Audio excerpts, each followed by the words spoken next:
వాళ్ళు మరి విజయాన్ని సాధించి ఈరోజు కన్నుల పండుగ కూడా అందరి ముందు మరి ఘనంగా గ్రామ పంచాయతీ అడగడం జరిగింది.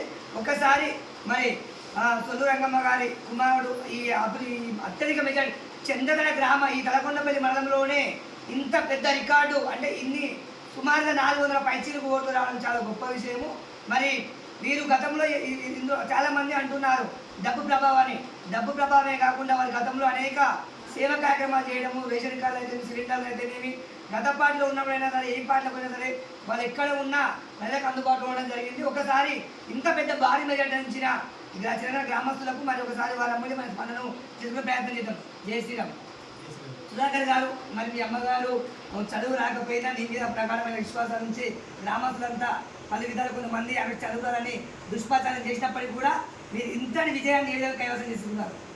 అయితే గతంలో నేను ఇక్కడ 2000 అయినా అమ్మ 9వ వార్డు నుంచి చిన్న గ్రామం నుంచి జనరల్ స్థానం నుంచి అమ్మను గెలిపించుకోవడం జరిగింది. ఆ రోజు నుంచే నేను రాజకీయాలకి మక్కువతోటి వచ్చి నా వంతు సాయంగా జనాలకు ఏదో ఒకటి చేయాలనే కాన్సెప్ట్ తోటి నేను రాజకీయాలకు రావడం జరిగింది.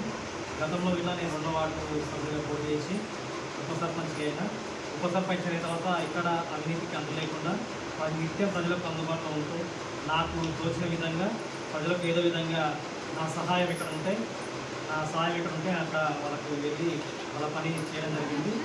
అందుకే ఈరోజు వాళ్ళు ఇంత నన్ను అత్యధిక మెజార్టీతో గెలిపించడం జరిగింది. 350 మెజార్టీ తోటి రావడం జరిగింది.